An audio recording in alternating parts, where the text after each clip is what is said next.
Hey guys, welcome to this joint effort between Jack's Business Talk, Trade Better 99, and REI Jared. Today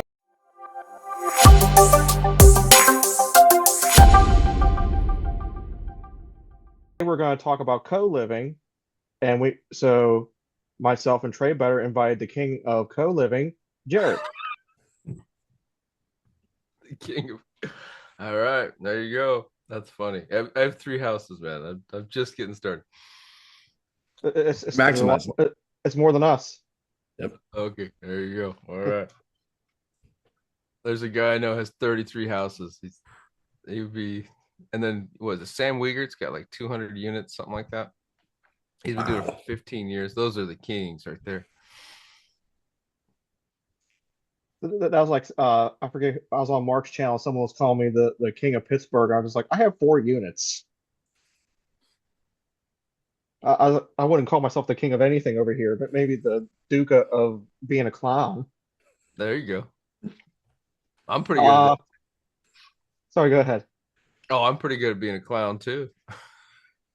I can give you some competition in the clown department. There you Someone on Trade Better's episode with Mark last week, someone said, Where's the funny pumpkin headed hat wearing one?" go. Yeah. So what when you were looking for different markets, Jared, what made you settle on you're in Arizona, correct? I invest in Arizona but live in Oregon. Yeah. Yeah. What helped you find Arizona? Like would what you did be duplicable for the East Coast? No, I mean you can operate out of anywhere, but for me, I think your question is why did I pick the Arizona market? Hmm. Yeah, I know some people say you can deal with certain municipalities and all this stuff, but for me, I wanted to be in a landlord friendly state, just flat out. I live in a non-landlord friendly state, so I could invest here, and I know what that's like. So I was looking in, not to get political, but I was looking in basically red states that match up more with landlord friendly. So for me, it was Arizona, Texas, Florida, and then there was a couple other states, but those are the big three. And with the property taxes and insurance in Florida, and man, what a lucky call on that deal. This was before the hurricanes and all that, but that was in my head. I'm like, all right, well, it's pretty expensive and the risk of things happening. I was like, okay, well, Florida's out. And then Texas was a really good contender, but the property taxes for out of state investors were just too much for me. So that's why Arizona. So then once I figured that piece out, I was like, all right, well, because Arizona, I mean, I'll give you a reference. Like Arizona's property taxes are about 2 grand for a $500,000 house a year, right? So that's Wow. pretty good in my book. And I've got one that's like 1,800 or less. Anyway, it's relatively cheap. You go to Texas or Florida, you just double that at the minimum, right? You're north of that big time. But I'll just say very conservatively, double that. And then the insurance. I have one house. I pay $839 a year for insurance.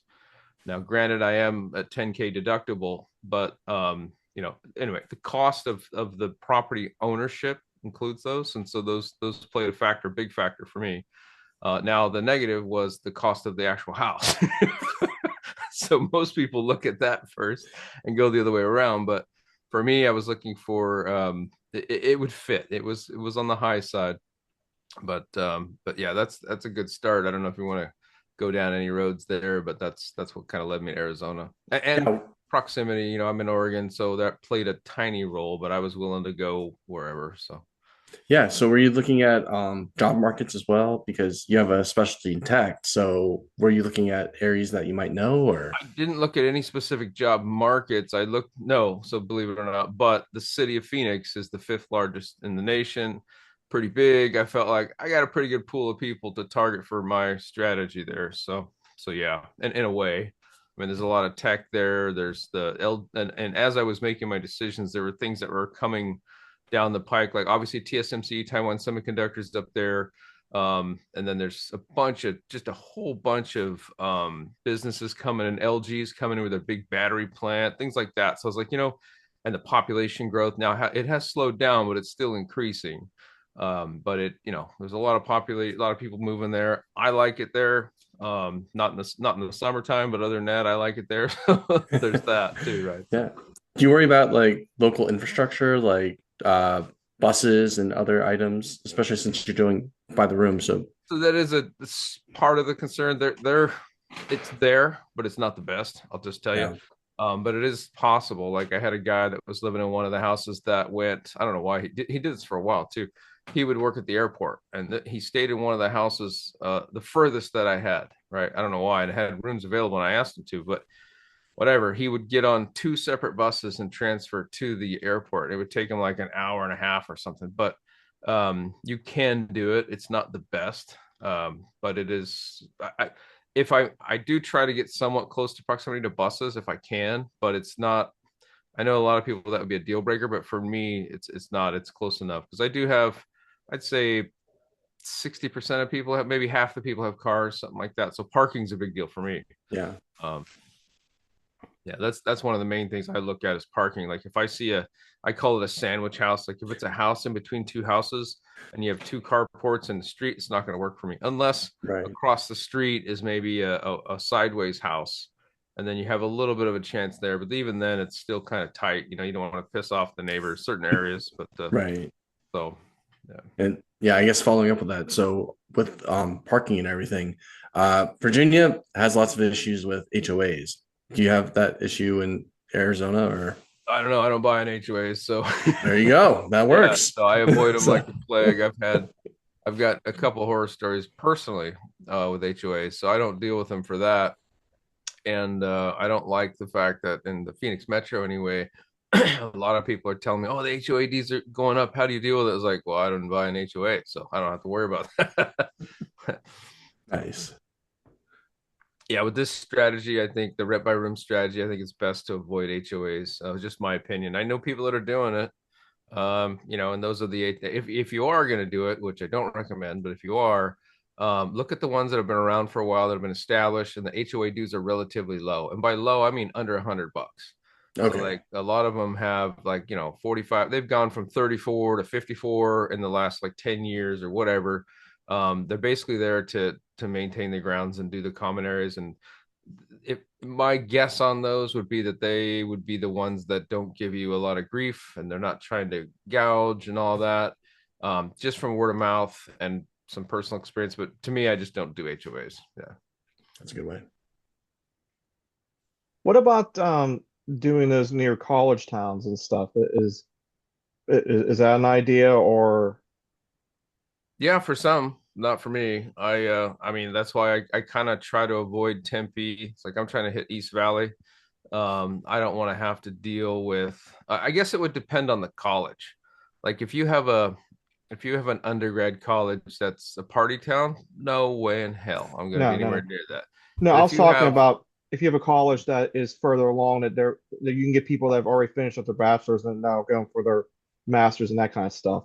that wouldn't be too bad because in general, like I say that because I'm right next to Pacific University, and they're going for it's an optometrist school. Did I say that right? Anyway, they do the eye thing. I don't know, optometry, and it's the number 3 in the world. That just Okay. happens to be in my backyard, which is crazy. I didn't even know that. In the future, we're gonna probably rent this house that we live in out, but it's kind of a weird. It's a like a 4,000 square foot house, and it's kind of a weird deal. But we want to travel after we're done with get a real estate up and running here. We want to travel. Like, well, what do we do with the house? And it just so happens we want to be here in the summer, but the rest of the year we travel or be in Arizona. So for 9 months during the school season, it would be perfect for that. So Yeah. I'm not going to say I'm never going to do it, but yeah, definitely undergrads scare me. I had a student or two along the way, and no offense to the younger generation, but man, just the glimpse I've seen scares the hell out of me. So I'd stay away from it. But yeah, post grad and some of those guys going for doctorates and whatnot, yeah, they're pretty squared away. They're hell, if anything, they might beat up your internet, but other than that, you'd probably be all right. I'm just worried about damage and issues and lawsuits and blah blah blah. There's some people that do it, and how they do it is they get the parents to sign, right? And Hmm. so they get some coverage there. But even still, man, I don't want to do. I deal with enough stuff. Like I know Dion says, "Oh, I can never do that because it's too much work," and he's right. It is a lot of work, but the cash flow, man, it's totally worth it, especially if you do it like I'm doing it. Sorry, I know I'm going off the rails here, but No. upfront vetting, that's key, man. Like I don't have half the problems that I hear from other people. I'm not trying to brag. I've had my share of problems, don't get me wrong, but they've gone way down since the last 5 months or so, 4 months or so, because I had some issues and I thought I was vetting well and apparently not. And so then I figured out some more things and added some more things and I changed my tune up front. When I talk to people, I come at them a different way. I basically tell them, hey, this only works if you're clean. This only works if you get along with people. This only works if you can't do any of those things, then guess what? This is not a fit for you. And I'm pretty direct about it, right? Because I don't want to deal with the stuff down, and I don't want the members that I have now to deal with it either. And so, Hmm. and I think the Right. guy that just came in, he's coming in today. I interviewed him a couple days ago. He appreciated that. He's an older guy. He was like 54, 4 years older than me. And he transferred from California and he appreciated that. And so I think the older, more mature people, hopefully they appreciate that. And I'm not an asshole about it. I'm pretty direct about it. And I go over the cleanliness piece of that like 3 separate times, just very redundant because cleanliness is key for co-living. If you're not clean, man, it's not going to work. I mean, in your own room, okay, fine. But in the common areas is what I'm referring to and focusing on. So I mean, is it basic stuff that you're talking about? Is like pick up your trash, clean, your spills. Is this kind of it like, is. It's basic stuff, but you wow, still got to harp on it, man. Like, um, and it doesn't matter the age range from what I've seen. I mean, people would think, oh, the younger crowd, because I know I just got through harping on the college kids, but that's just more for partying and destruction and safety and everything else. And if you had one or two if you did a whole house college kids, I wouldn't want to do that in undergrad. But also, if you just had one or two in there, disturb the rest of the members. So there's multiple facets to that. But yeah, sorry, you asked something there. I kind of get off the rails. What was the? oh no, it's like I guess I was going to build off that saying. So now that you've learned the last few months, what are like the top three items that you would say that has made your vetting even better? Uh, yeah, the trying to listen to not, and this is tough because you're not supposed to do certain things, but listen to how things were said, not what was said. That Right. makes sense. Yeah. For example, the guy that caused one of the biggest grenades ever, when I was interviewing him, he said, "Oh, you're not gonna get any problems out of me. I'm this and I'm that." And he really played it up, and I was like, looking back on it, that was such a red flag. But I don't know what the hell I was thinking, man. I must have had an off day or something. So he came in and cratered, like 4 people moved out. Like, oh man. Um, but yeah, just talking to him about cleanliness, right? And I've had cleanliness, guests, smoking, pets, and just general responses, I guess. So like Gotcha. if guests is we don't do guests, and if they tend to ask a lot of questions or any at all around the guest thing, you can bet you're going to have some guest problems, right? That's been Mhm. my the smoking thing isn't has only been an issue like twice. Typically, people are pretty respectful for that. That's kind of nice. So, there's no smoking on the property, and the people that do smoke either smoke away or they smoke off the property, so the smoke doesn't linger in. So that, believe it or not, that's actually been pretty nice. I've had one or two, but not the end of the world there. But yeah, that's That's great. the biggest ones. Yeah. Yeah, I've been enjoying your remodeling series and watching your houses and stuff. Yeah, so we take, for those that don't know, we take 2000, my buy box is 2000 square feet or better, no HOA, no pool, and plenty of parking is what I'm looking for. And as a bonus, if it has paid for solar, that's great. But we'll take a 2000 square foot house or around that. All of them so far have been over 2000. And 2.5 bath is pretty key. I do have one that's a 2 bath. And it's okay, but looking back on it, this was my first house I bought. That's not my buy box now. My buy box now is 2.5 or better. It's working out. It's not bad because one of the bathrooms is Jack and Jilled, but generally 2.5 bath or better. And we'll go in 2000 square foot house and we'll add bedrooms. I try to hit 8 bedrooms. So living room, dining room, Arizona room, things like that. You can add bedrooms and as long as you do it nice. Like I've seen people go in and do the weirdest stuff. Like they add just goofy rooms and walls and it looks like a maze. And I don't do that for multiple reasons. One, it's just goofy. And two, if there's a safety issue, fire or something like that, or medical issue where medical personnel need to get into the house and get there, they're going to run through a maze. None of that sounds good to me. Plus it's just goofy. And my strategy involves potentially in the future taking the walls down and putting the house back the way it was if I had to, which means I don't go to the garage. I don't add second kitchens and do all this goofy stuff. I try to keep it as close to the original house as I possibly can, to the tune of even the primary bedroom. Instead of blowing a hole in the wall and getting access to that bathroom and doing goofy stuff like that, I just this is a little goofy though. I take the primary bedroom if the layout is such and just simply wall off the bedroom portion and create a hallway to the bathroom. So that way in the future, that part is probably the goofiest. But it's okay. It gives the rest of the house access to that full bath. Now there's one house that we're firing off an offer tonight. It has 4 bathrooms. And so that house we would leave the primary alone and then just charge more for that one. So because there's 7 other bedrooms. Well, there's only 3, but we would be up to 7 other bedrooms. Actually, that house we're going to be at 6. So this one will be south of my 8-bedroom count. But the reason that is I think we can add. Anyway, there's some reasons for that. We're going to do 7-bedroom. But yeah, typically I just leave the house intact as best I can and just add walls. So cool.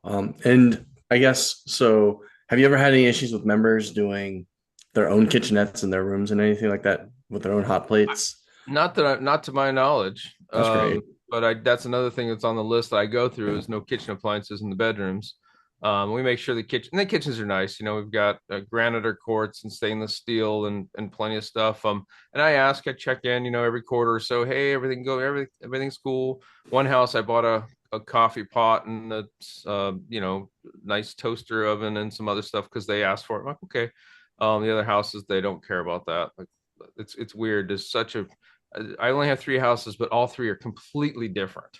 Like one house, like my Glendale house, nobody talks to each other. They stay to themselves. They don't, and it's a big house. It was a 2,500 square foot house, and now it's a 2,900 square foot house. Wow. We added on the Arizona room, turned into 2 rooms, and a lot of people work like more than one job there, so they're always gone anyway. And that house kind of just they stay to themselves. Then I get another house that they love each other. They get along. I have one lady that 2 people actually that won't leave that house because of the people. And I'm happy for that because there was two guys that were awesome, Chuck and Bill. They both left over time. One guy moved to Florida, and another guy bought a house or whatever he was doing. And Bill was a chef, nice. A really, really good chef, right? And a wine guy. And so they would get together on Friday nights for, they do pizza nights and board game nights. And then on Saturdays, they would do like whatever Bill wanted to do, rotisserie chicken night and all this stuff. It was awesome, right? And so I don't know how that happened or whatever it did, but if I could bottle up and sell it, I'd be a millionaire because everybody loves that house. It's great. And the funny thing is, I like the house. I like the layout and I like what we did to it. We made it nice, but for whatever reason, I just don't like that house. I mean, it's nice and everything, but I guess compared to the other 2, I like the other 2 better. But it was a good purchase, right? Yeah. It was the cheapest of all of them. I was listed at like $450, and after having it under contract twice, I ended up picking up for $405 and $10K in concessions. That was nice. That's great. Yeah, and then the third house they wanted like $585, and after 3 months or 2 months, we got it for $465. So I like that house too. Yeah, big discount. Yeah, but yeah, and then the third house is kind of a mix of both, and it's just strange how you can have. And there's the second 2 houses are 1/8 of a mile from each other. So you could argue, demographic in this area is different than that. Okay, maybe, but this demographic pretty much the same, and yet the houses are totally different. It's the people. Right. So yeah. Wow, that's really cool. So sorry, you guys are. Oh, go ahead. Sorry, go ahead.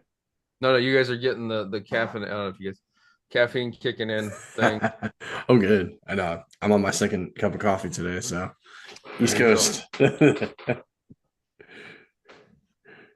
So I saw in one of your videos that you were talking about how Pad Split is changing up their things. And you're talking about phasing them out and doing something else. Could you talk a little bit more about that? Yeah, so in May of 2024, Pad Split and their infinite wisdom decided to change their fee structure. And I I'm not trying to bash them. They're a company. They got to do what they got to do. They got to be profitable, right? So they changed their fee structure, and it used to be all three of my properties are on the legacy. Well, actually, that's not true. January 1st, the first one flipped over to the new fee structure. So let me tell you the old fee structure, then tell me the new, then I'll tell you the new fee structure. The old fee structure was pretty high. It was essentially 15% of gross that they'd take. Okay, they provide member acquisition and they provide a platform where members can communicate on, and they collect the rents. That's mainly what they do.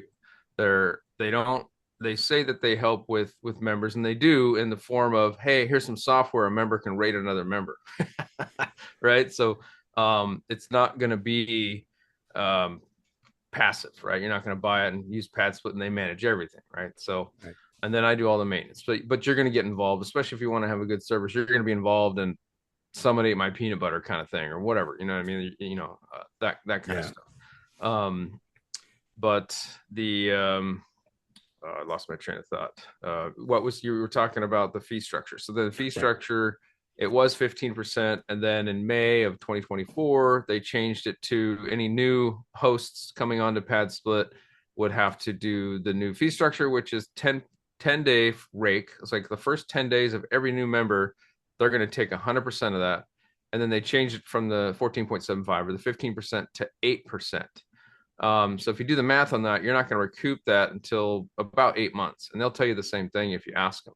But what I don't like about it is when they first came out, they were very PR sensitive, saying, oh, this is to incentivize hosts to be better hosts, to keep people long term, and blah, blah, blah. And I'm like, that just didn't make any sense to me. The whole structure is set up for transitory people, right? Yeah, you want to Right. keep people as long as you can, but if you want people longer, don't furnish the rooms, don't do a lot of the stuff they're doing. It's not built to be permanent, although I'd like it to be. It's more of a temporary thing for a lot of people that are moving into the area and need a place for a few months until they find a permanent place, or somebody that's trying to catch up on their bills, or somebody that, hey, maybe they don't make a lot and that's all they can afford for now for maybe a longer time. I've got people been with me over a year, so there's that too. But just by its nature, it's not a 1 year lease. It's a 30-day commitment with week to week after that. So they came out and said, we're doing this to incentivize hosts to be better. And I'm like, man, what more can I do? I'm doing everything. I got cleaning services and really nice. We spent, 27 grand on reno and, nice granite and all this stuff, blah, blah, blah. So I was really kind of put off by that. So I didn't buy anything after that. So then Ellis, the local EA for Arizona, Yeah. he set up a meeting with Atticus and I talked to Atticus one-on-one about it. And he told me, he goes, no, it's more for the acquisition cost. They say it's cost about $750 a member to acquire. So it's so expensive, and they're spending so much on marketing that they had to do something. And so they changed up the fee structure for this. And I don't disagree with it. I'm just saying, if I go out and buy a new house and I have 8 bedrooms that are non-occupied, and then all of a sudden they take the first 10 days of all 8 rooms, and then half of those people over the course of a month or two move out, and then I have to pay those 4 bedrooms again and again and again. That first year is going to suck. And if you go out and spend the amount of money and the time and effort and all the energy to get one of these up and running, to me, I'm not going to say it's not worth it, but in the first year, it's going to be rough. Now, my existing properties, I rolled one over because that's not the same. That's different. So if I lose a member, okay, now that member, they state the 12% plus a 2.75 member fee until there's a member that moves out. And then when the new member moves in, they take the first 10 days and that room switches over to 8%, is the way I understood it, because they don't want to change it on the existing members. That is not that big of a hit when you have one. That's just like a vacancy in a way. Right. But the difference is I have 7 other rooms paying the mortgage, right? If I get into a new property where I spend all that money and blah, blah, blah, because it'll take me 2 months to get it functional, up and running, construction and all that. So then by the time I go live, then I get hit with these 10 days on every room. Dude, that sucks. Yeah. So to me, it didn't make sense. So that pushed me into what a lot of other people have done, which is go out and do their own co-living. right? So like pad split's kind of the training wheels for co-living.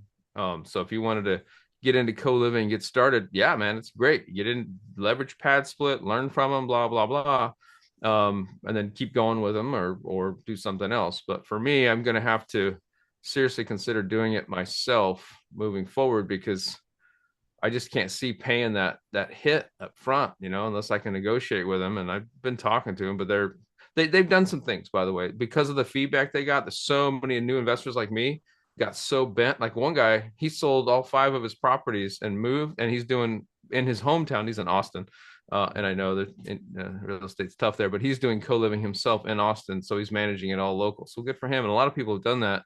I'm out of state. I like Arizona. I'm going to stay in Arizona for investing. So I'll probably buy a house, give it a shot. Hey, I'll try the co-living. If I can't do it, then I'll ping pad split, say, hey man, I suck. You guys are worth it. Go for it. So we'll see. Yeah, that's great. Yeah. So do you think, I guess, with the pad split and everything, are you seeing a rapid turnaround with your members, or is it, I know because it's temporary, but are you seeing higher than normal weights, or higher than normal people No, leaving? no, this kind of dovetails in what I was mentioning. They changed Yeah. some things. So they because of the feedback from a lot of the investors, they are sensitive to it. And they've added some stuff like a 12-week commitment, right? So a 3-month Okay. commitment. So that's good. And so people either do that or they pay $175 up front. And then they also have a thing where if you use the QR code that's designed for you and you go out and acquire that member, you don't pay the 8% because they're not Nice. paying the market. Their marketing ramps up. It's not solid. It's very cyclical. So like when the market's low, they don't put much into marketing, but when they need it, they'll ramp it up. Gotcha. But I'm sorry, I'm sorry, I got myself off the rails again. I've got too much stuff going on. What was the original question there? No, no, yeah, it was that it was just more trying to figure out, uh have you seen also uh with members leaving, do you see a equal amount of time in between, or is it, Yeah, do it you feel pretty depends. So like fast? it depends. So there's some people that, and that's why it takes time to stabilize the properties, because you have a variety of reasons people would want to stay in a room, right? Like, you've got someone that's looking for a permanent place, but until they find it, they stay there. So that's a temporary, like 3-4 months, depends on how long it takes.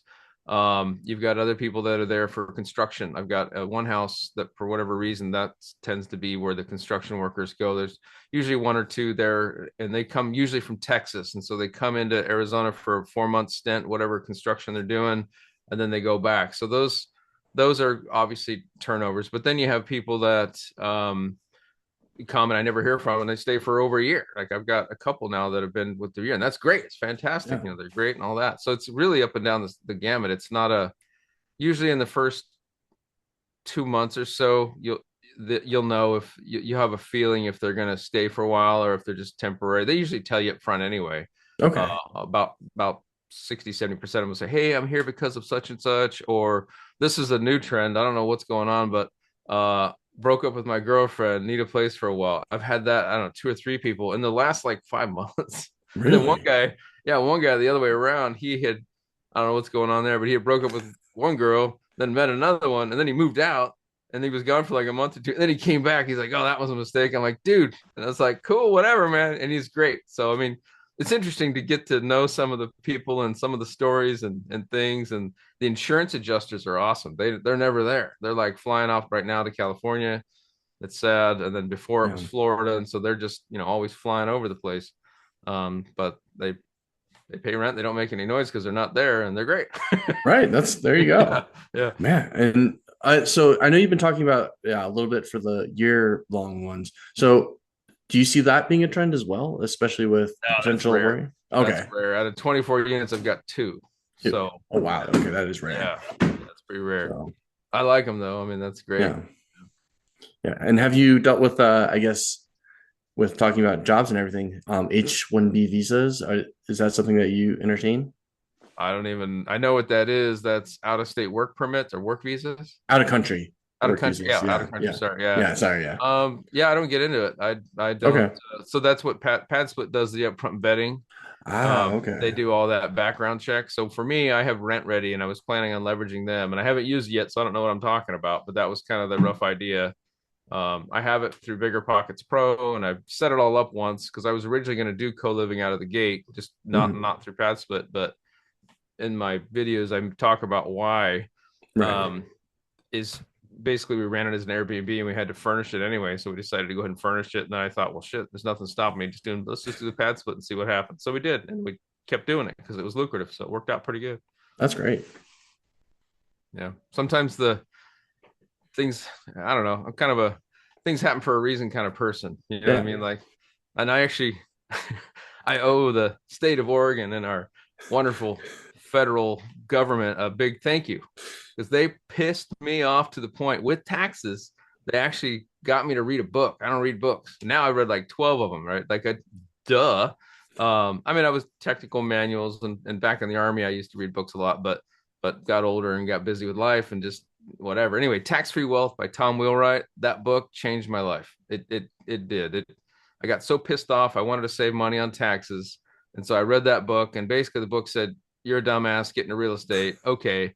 Because I've been watching real estate since 2000, you know, and I bought my Yeah. first house when I was 25, a younger guy. And then I sold it and made like 50 grand. I was like, yay, but I rolled it into the next house and then rolled it into the next house. I wasn't, anyway. So I've always kind of made money on personal homes, you know, Right. buying and selling, but not like an investor.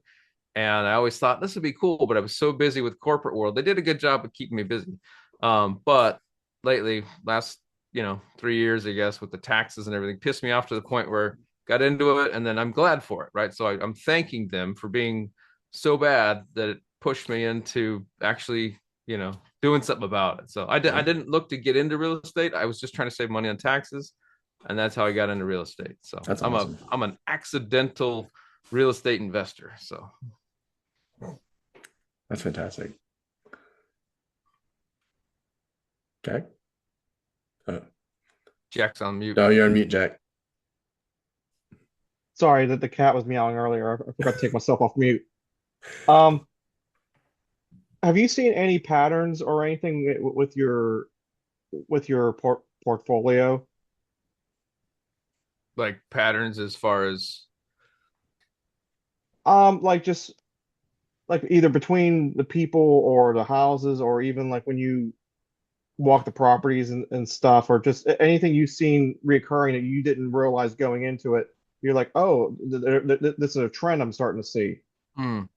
Yeah, I've only got three, but the light trends I see, and a year is probably not long enough to make any judgments or say this is a trend. But in the little time that I've had, I have noticed that the Glendale house, even though it's in a nice neighborhood, does tend to have more problems than the rest. And I can only guesstimate. Well, one, I've had it longer, so there's that, about 4 months longer than the others. But the area, I guess, might be the impact there, or the I don't want to say the members, I guess. The members that live there, I tend to have a little bit more issues with that house than the other two. One house is in Glendale, the other two in Phoenix, and North Phoenix, like below the 101. So east of the I-17 and south of the 101, that area. And that area is pretty decent. I've got people that work at TSMC. There's a couple hospitals over there. I've got a nurse. I don't know what they call it. It's not, there's another person that's not a nurse. They're some assistant or something, but A it's in the physician's Yeah, assistant?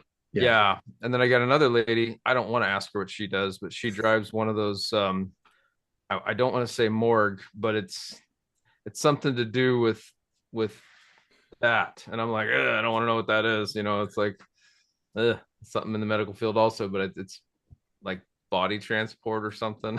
Wow. And I don't want to know what that is, man. I just don't. medical transportation. There you Well, I go. have in the Glendale house, I have one of those too. Yeah, yeah, we'll call it that. We'll call it that. But I have another lady that does that for elderly folks. They do transport in another place. But this one it looks a little more dark, and I don't want to know. Wow. I mean, so for the Glendale, is it more because it's a higher end area? And so you're gonna have that kind of, or is it because I flushed Other way, my jacket down? Oh, other okay. way Other way around. around. Other way Okay. around.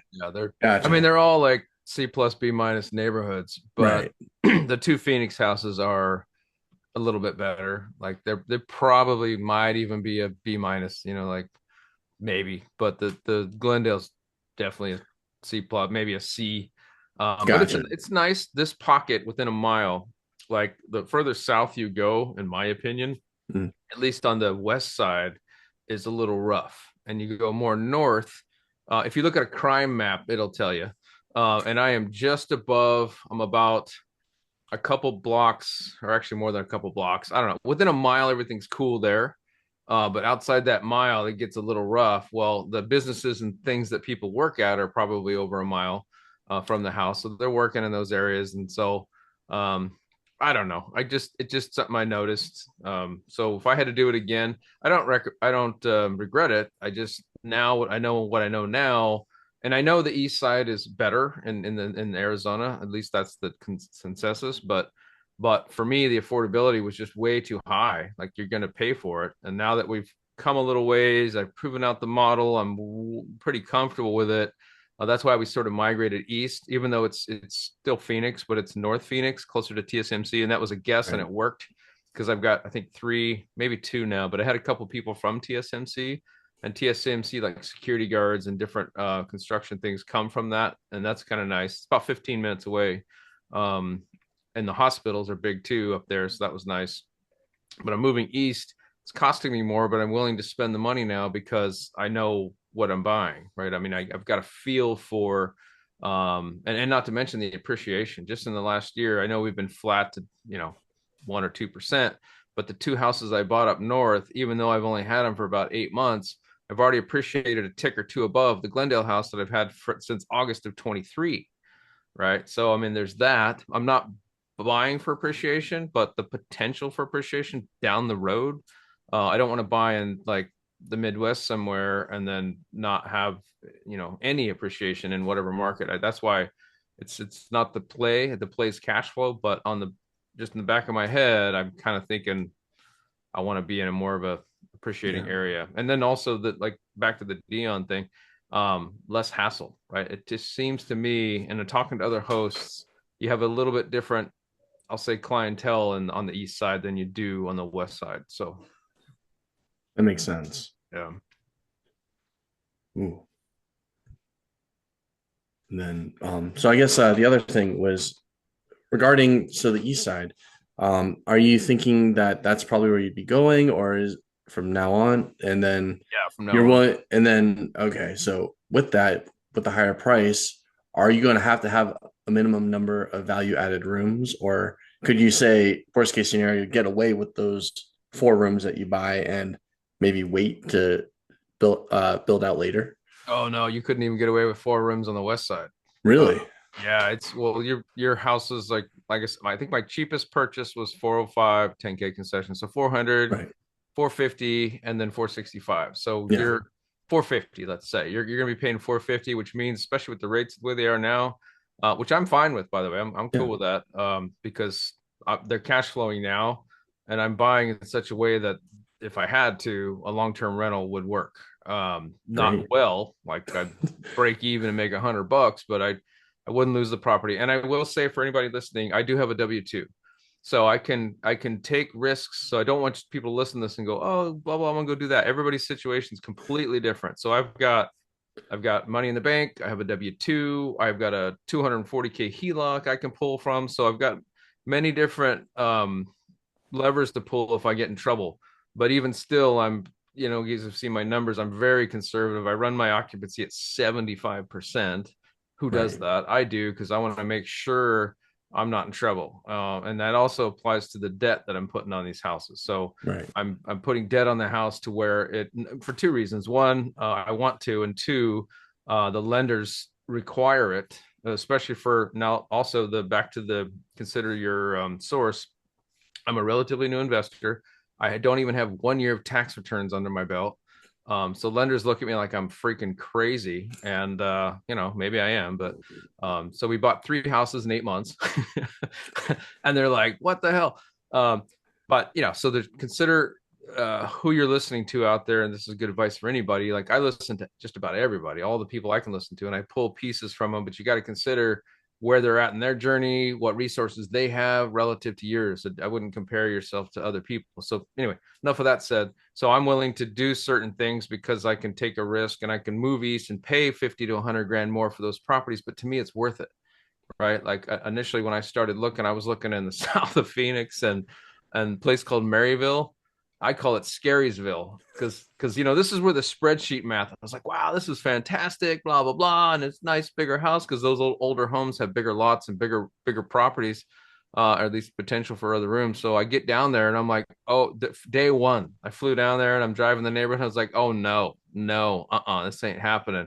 So I called my realtor and said, hey man, get me somewhere else. And so that's why we went north to North Glendale and then that's when I started looking at the crime map and I was like, okay, crime, not that you can make it work, but not for me. So I moved up and found a good pocket. And then I've learned over time and now I'm moving east. So yeah, like Chandler and even Gilbert are the two areas I'm really looking at. And not worst case, but I don't want to go north of that. I don't want to I mean, I will, but like Mesa, certain areas are good. Tempe, certain areas are good, but I stay away from the college areas. Yeah, so Chandler is the main focus, then Gilbert, real second, close second, and then Mesa, certain pockets are good in Tempe. So yeah, East Valley. Okay, cool. And Scottsdale I can't afford, so I don't even mention it. It's way too expensive. Doesn't matter, yeah. Yeah, even the cheapest fixer there I've seen is like 6+, and that's a fixer. Really? Yeah, so you're gonna dump $150 into that, so you're gonna be at 750, and it just doesn't make any sense even at 8 bedrooms. So Yeah. So for those Class A markets, though, I mean, would you even have a clientele for that? I mean, would they go for it, or do you think yeah, there are, but there's it's for a couple weird reasons. Like there's a lot of restaurants and a lot of businesses over there, right? And so certain areas now, even though those are high priced or what I considered high priced homes, the homes are in like the 60s and the 70s, like they're old, right? And so it's not like top notch. Some of them have been redone over the years and all that, but if you bought the home, it's not like the Ritz. It's just if you're in Scottsdale, most of Scottsdale, there's certain parts of Scottsdale they're not, but you're gonna be paying for it just for the zip code, right? Yeah. And so some people want to be close to that are in the restaurant industry and all that, and they want to save money, and so there is a market for it, but I can't afford it. Yeah, don't worry about it. Yeah, it's not for me. I'd love it to be, maybe someday. So who knows? So you're gonna have to get going soon because of your Sunday meeting, which if any of you guys are listening, make sure to tune in to Jared's Sunday accountability meeting. So, two-part question for you before you go. You talked a little bit about both of them. So, how do you balance your W-2 with everything you're doing? And how did it feel when you got to the break-even point for the first time with your rentals covering your bills and stuff? I redid the math like 4 times because I'm like, there's no way this happens, right? Because there's just no way. But yeah, that was that was about 6 months ago. We got to the point where our rental property, was it 6 months ago? Maybe 5 months ago. I don't know. A while ago, where our rental property income pays for all our expenses. But to preface this again, we cut our expenses pretty thin. Like our fixed rate's about, well, actually it's less now because our mortgage just changed, but about 4,500 is our fixed rate. And we have a variable there of about 2 grand. So let's say 6,500 is the worst case. Now we hit 6 grand net, 6,700 net, somewhere in there. But I tell people I hit 4,500 net because we had a bad September, and we hit I think 44 because we had a property. This is the story about the guy that tanked everything, right. So that sucked. So the W-2 covers it. But how do I balance it? That's a good question. I have no idea because it's just controlled chaos, man. Like I think again, consider the source. I had a year off. I was at Intel 23 years. I took a buyout, so I had a chunk of money, and that chunk of money, I didn't want to pay the taxes on it. So that's another reason I got into real estate. But I got into real estate prior to doing that. I'd sold all my toys because I read after the tax-free wealth. I read Rich Dad Poor Dad. Those are liabilities. Okay, so I had a badass 500 horsepower Jeep. I sold that, and that hurt. So, but it had I'm going to swing off for a second. You said how to balance, but let me touch on something. For those of you that have a spouse or a significant other and they think you're crazy for getting into real estate, this happened to me by accident. I sold the Jeep because I wanted the money from the Jeep, and then I sold the toy hauler, and then I sold the Denali and whatever. So put that on whatever something you have that may be worth value that you could sell and get into real estate. I did that and then used that money to buy the first house. But on a side note, that got my wife on board because my wife, I told her, hey, I'm going to quit my job and go do real estate. She's like, are you out of your effing mind? And so, because I was such an off road, that was my main hobby, passion. I put a bunch of money and time and effort. And I used to be a mechanic too back in the day. So I'd work on my own stuff. Anyway, I got really into Jeep. That was like my 14th wheeling rig, off road rig. So when I sold that, she knew I was serious. Like that had a huge impact that I didn't even see. Oh, That wasn't nice. the main driver. Right. So that's a good segue. Anyway, so balancing the W-2, I didn't have the W-2 for a year.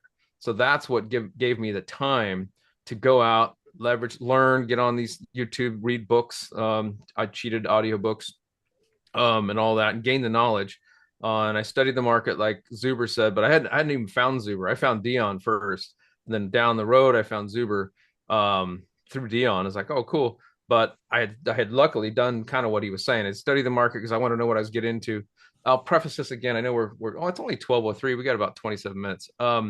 I had done for the last 23 years when I was working at Intel just for fun, flipping things like generators, little Honda EU 2000 generators. There's a whole story there. And then that led into quads. I like quads of selling ATVs and stuff like that. And then that turned into trailers. And then I flipped trailers for like 15 years. I mean, I made 20 grand on a trailer in a week. Wow. Yeah. I mean, if you know the market, my point in saying all this is if you know the market and you know what things go for and the value of them, you can make money, right? You make your money when you buy, not when you sell. So I figured if I could apply that logic to real estate, now I'm not trying to sell anytime soon, totally different thing, but long term down the road, potentially. So anyway, that's what I gave me a little bit of confidence, at least, I don't know, enough craziness to go for it. So I had the time off, is what I'm trying to get at. I had the time off. I was lucky enough to have the money from the buyout and selling toys and whatnot. And so we went for it, had enough capital to keep us afloat for a long time. So, consider the source, right? So I got into it. I did a pilot. It was successful. So we bought another one and then another one, and it worked out within that year, right? And so now I went back to work. So Intel's like, hey, we want you to come back. Now I was a second level manager. Now I'm a first line manager, but the pay is the same, so I don't care. So I took, and they gave me a signing bonus. So I was like, all right, cool. So but I had to wait. If I went back prior to that 1 year mark, I would have had to repay everything, and I wasn't going to pay to go back to work. So we pushed out the hiring date 3 days past the year mark, so I didn't have to pay any of that back. So anyway, consider the source. You know, that's how I did it. So when you're talking about trailers and stuff, are you talking like like open car trailers, or big ones, little ones, just a trailer? Everything. I started off with toy haulers by accident. I had bought a toy hauler because I got into quads when I was younger, ATVs, and I really liked them. And I was like, oh, this is cool, but I did enough time in the army to where I don't tent camp. Ain't happening, man. Army cured me of that. So I was like, I'm gonna get something. So I found this toy hauler for 8 grand, which I knew was cheap. And it was a nice one. It was a Raging toy hauler. It was a 23 footer, just a tow behind bumper pull. But it was built really well, and it was at a consignment place where I think it had some roof problems. They fixed the roof and everything, and they did a good job on it. I was like, okay, cool. So I bought it and I used it for like 3 years. And I was like, well, I need to upgrade and get a bigger one. And I sold that thing for 13 grand. So I made 5 grand off of it. And I was like, holy shit, this is awesome. So then I was like, all right. So I started targeting those. And then I learned over time that Forest River is a good, I don't know if it's a brand or whatever the umbrella is, but anything made by Forest River is pretty good. And a couple other ones in there, but stay the hell away from Weekend Warriors. And you could tell anyway, and I did buy one. So I never lost money on a trailer. I broke even once, and simply because of a generator that it had that I sold separately, and that broke even. It was a Weekend Warrior.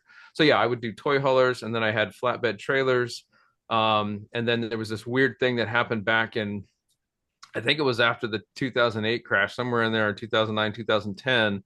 People couldn't get, like right now, this might be a thing again. If somebody's into trailers, I doubt they're moving to Oregon, but there was some article that came out said Oregon's wonderful, blah blah blah, and everybody and their mother was moving up here. And instead of renting a U-Haul or whatever, they would just buy a trailer, and a few people that came from Florida buy a trailer, drive up here, and then sell it. And they were brand new. So I was like, cool. So I would buy it. They didn't really care and they didn't want to deal with it. So I would get a discount, disrespectful offers. Right. And I would pick it up and I would sit on it for a while, for a month or two sometimes, and then resell it brand new. And then I had several of those purchases where some lady was moving out of state and she just wanted to get rid of. I bought a really basically brand new bumper pull with one of the cabins in the back for the kids for like $9,000. I cleaned it up because it was sitting in a field for a long time. I think they used it like twice, right? Something stupid. Like I cleaned it up and sold that for $15,000, like within no time. The guy thought it was a scam. He's like, I don't understand, because those things go for like 22, or at the time 22. Now they're like 30,000 or whatever. But yeah, so I got into that, and then I even did trailer renting for a while. I put the GPS trackers on them. I had a big fifth wheel flatbed, a couple bumper pools. I was doing that for a while, and it was okay. And I don't know, I was just screwing around, stuff to do on the side, just make a few bucks, and it helped us with paying for vacations and things like that. It was fun. I thought about doing the trailer repairs before, and since you mentioned that you actually did it, that's why I was asking. But yeah, there's always trailers coming in and out of coming from a family of dirt track and drag racers. There's always trailers coming and going and stuff. Yeah, we've got that right out here. PIR, or not PIR, but I forget what they call it. We got a dirt track race out here, not too far from me. Wow. So do you miss that, or do you think you would ever go back to that once you say like get the real estate kind of leveled off, or would you say that Go was the back. time? Go back Like, to what? like going back to trailers, or No, maybe playing with your no, outside toys. it was just a stepping stone. It's a Yeah. lot of work, and it was just something fun to do on the side. I'm getting older now. I'm more focused on just flat out real estate, man. Like I miss the Jeep. Don't get me wrong. Like it hurts. And then I did something kind of bad. I removed just about all my Facebook online 4x4 friends. I mean, I cut everything out. I kept a couple people just because we became pretty good friends. And then every now and again they'll post something and I'm like, shit. Like I covered pretty much everything I wanted to do except for a couple things, which is I did King of the Hammers for off-road people. I did King of the Hammers, Johnson Valley, California. Freaking awesome. Been on there several times, loved it. Moab, all that stuff, all the local stuff here. Did all that for years. It's fun. Around here, it did get kind of boring. I've done everything up there you can do. And then I did go down to Hurricane, Utah, St. George, Moab and all that. Yeah. And that's my favorite place. The two favorite places I had were St. John's, Johnson Valley in California for King of the Hammers. That's a freaking absolute blast. I love that. And then also Hurricane, Utah, St. George. I mean, dude, that place it's fantastic. So I'm glad I did all that. But one of the things I didn't do, and I wanted to, and I never got around to it, was the in California, the big one. Oh wow. Glad I forgot it though. Crap. Yeah, It's the it's one that okay. everybody does. It's just a trail. It takes you like 3 days. And it's not really, I mean, it's off-roading, but it's Rubicon. I couldn't think of it. Yeah, it's the Rubicon, and you can take a rig through there or whatever. And I just wanted to do it just for the hell of it, but it required camping, so that was the hang up. I was like, I got to get my air mattress and a tent someday, and I never did it. So, but someday I'll do that. Nice. And I guess that's cool. But I going back to real estate, so you've been able to turbocharge everything in a year and some change. What are you thinking for the next year, maybe to 3 years for the co-living plan? Oh, it's funny you mentioned that. I was working on this spreadsheet last night. Let me bring this up. So we have, I mean, I do want to get into maybe partner with somebody in the future, but that takes time, and you get to get to know people, and you got to have common goals and all that. But just with my finances, I can see where we at here. I'm gonna not see you guys for a second. Yeah, so we've got 3 houses now. I can get to 6 houses just with the money I have right now. I'm just looking for deals. So, and then at that point, those 6 houses would bring in 9,100 net, and then 110 net for the year, Yeah. which that's a significant number because my W-2 brings in 108 net. So at that point, once we get these next 3 properties online, we will make more net than we will than the job, and that's interesting. That's exciting though. Yeah, it Wow. is. And then if the rates come down at some point, because I've got a significant amount of equity in two of the properties right now, and it's a little bit of appreciation, but it was more of the massive down payments I was putting on these things. Because Yeah. remember, I'm not I'm nobody. Right? I just started, and the banks are like, "Who the hell are you?" So they made me put down 25% down on the first one, and then 30% down on the next one, and signed everything on a planet. I mean, I went through hell to get these things, but I got them. And so I could buy like that six, and then the seventh one, if I could cash out refi, that could get me another one easily. So I'd be at seven, and then at that point, let me move you guys off to the side here so I can see this Sure. whole spreadsheet. But yeah, if I got the seventh one, that would put me at 10.6 net, and these are conservative numbers. Right. 128 net. Gross on that, by the way, would be 392,000 gross. So if I get to the right now, I'm at this year was 168,000, or I think it was 164,000 gross, something like that. Yeah. Next year, if I did absolutely nothing, I should have hit 200 gross, just simply because the first 4 months I only had one property. Yeah. And then if you take the 6-month running average, I think it was 107. And so it'd be 214 for the year, and that's conservative. So I just cut it down to 200 gross if I just did nothing. But then we're obviously going to add more properties, so I can buy another primary, live in one of the rooms, and then rent house hack, right? Do that, and I can get into that for 25 grand down on a $500,000 house, closing fees and all that. But a lot of the sellers now are capitulating fast. I mean, instantly on concessions because they're trying to sell. There's no buyers. So Right. I think I can get into, let's just call it 35 grand or whatever. So I can get into that 35 grand. It leaves me a couple $100,000. And even if I had to do the 20% down, I think I could be 20% down after I do the taxes, right? So after I do my taxes, I'll have something on paper. Then I could probably get away with the 20 grand down. But let's say I can't, or then the 20 grand down, that's why I have 100 per house. But I did find a credit union that will do a 10% down. It's called Mako, the Mountain America Credit Union. And they'll do 10% down if you have a W-2 on investment property. So if I can pull that off after I do my taxes, then I could buy 4, and that will crazily jump it up. But having money is good, right? Obviously, but the other thing that I'm doing is I'm doing a multiple strategies. So I'm using velocity banking. And I won't get into it, but if you want to find out a way to use debt to pay down debt really, really fast, Google velocity banking. And, and there'll be some channels and things out there that calls it scam or whatever, but that's because they're trying to make money off of YouTube. But the real people out there, I think a Korean Atlantic is one guy, and then the other one is Fantastic. Both those people are, and I'm doing it. So like you can run the numbers. It's just math. And I'm actually doing it and have been for years. So I'm able to supercharge in that way as well because we're taking advantage of the banking system using their own debt structure against them, if you will. So yeah, that's fantastic. And then so would you say that with these additional properties, would you have the capacity to manage it yourself and do the interviews, or do you think that would be something that you might have to, like you were saying, trying to find a partner to maybe split that up?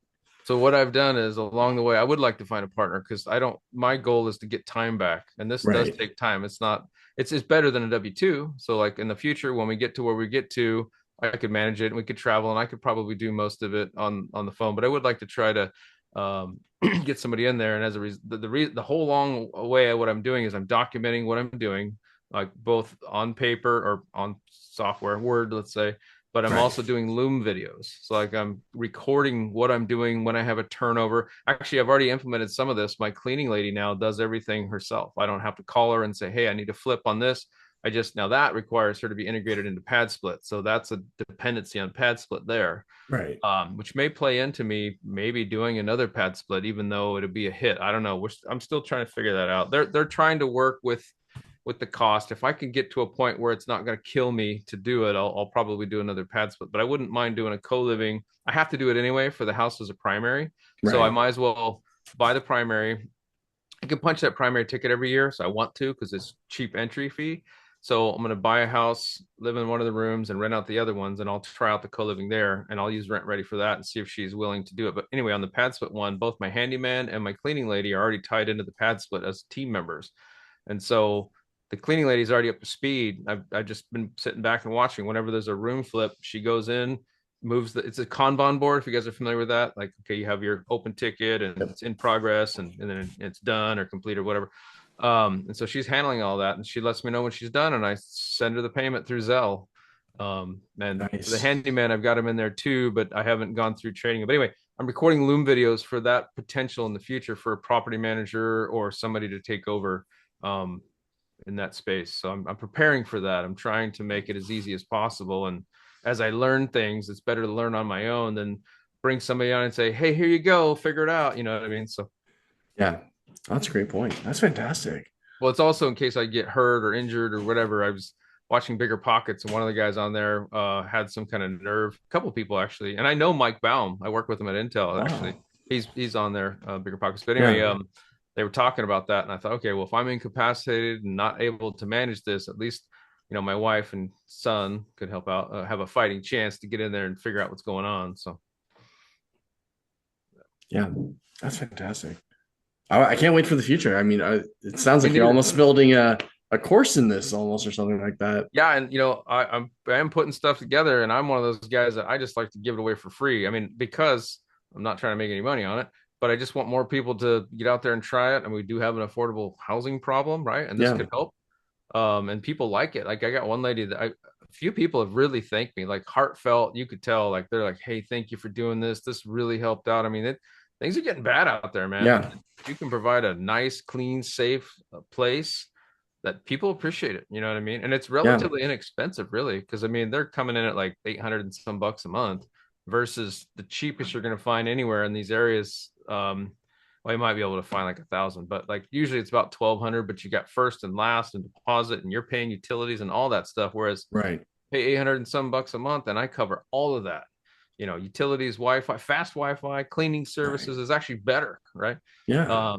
So I think we're providing a pretty damn good service here. So I can't wait to hear more. This is, yeah. yeah, it's fun. I mean, Yeah. it can suck though. There's No, people, yeah. it can, but try to keep positive attitude, do the best mitigation that I can, and go forward. And the law of averages, we're doing pretty good. We're actually really good in my book. But That's excellent. I know. Yeah. I mean, it's been great. I've really enjoyed watching your updates and everything because you're saying, hey, here are the parts that this is awesome. There's a lot of great growth here. But then you're like, okay, this month sucked. That, like when you're talking about September, it's like, oh, like that was like, I wanted to talk to you more about it too. So I'm really glad we had this chance to talk today because Yeah, there's a lot of really good potential. yeah, that sucked. And as a Yeah. result, I'm trying to stay more in tune with what's going on. My cleaning lady gives me updates, and I look at, if they rate each other, I look at why, obviously, and see all that kind of stuff. Like I've got a potential brewing situation in one of the houses right now with one. Really? Yeah. And the weird, here's one for you, Jack. You said, hey, you notice any trends? Room two, and every one of the houses is like the cursed number. Especially in the Glendale house, and then in the Kathleen house, same thing. And then the other one, it's been hit and miss, but room two, for whatever reason, is just weird. So that's a weird trend, but yeah. So I mean, there's pitfalls along the way, but I think if you get better and better, just like anything else, hell, I'm the first. It's 1 year in. You know what I mean? Like I'm happy. Yeah. Overall, I can look back at the year and go, okay, I'm pretty damn happy. Yeah, we had, I don't know, probably 3 big things. The one guy that scared everybody off, that sucked, and another guy that was detoxing, and that was a nightmare. Room 2 again. And then a couple other little knickknack things, but nothing big. Guy driving his scooter into the walls and doors, and whatever. Yeah. It is what it is. But Yeah, I guess that brings back to the members thing. So, how many members do you say that you're interviewing per room or per, like, I would even say a week? How many would you say you're interviewing? so PadSplit does all the upfront Right. gathering, right? So the Right. sample size that I see is a fraction of how many people that are probably coming through.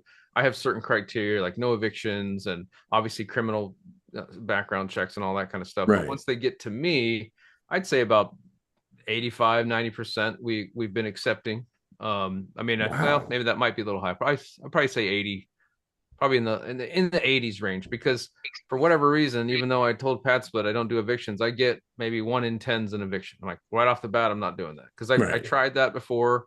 I think it had a 33%. It's just, to me, it wasn't worth it. It wasn't worth the risk. Yeah. So I don't do evictions anymore. And then some people hear no guests and then they bail on their own. Perfect. Yeah, the guest one's a big one. So I go through the rules, and if they don't like the rules, then cool, then they bail, and that's 100% fine. I know people are going to be like, oh, you lost a member. No, you didn't. You avoided a problem in the future. That's what you did. So Yeah. it's just absolutely not worth it, in my opinion. So That's a great point. yeah. So I think now would be a good time to wrap it up.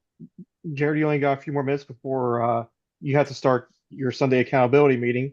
Yeah. So thank you guys for joining me, and hopefully we can do this again sometime. Yeah. That's great. Thanks for having me on, Jack and Harris. Yeah. It's a Yeah, lot of fun. anytime. Yeah.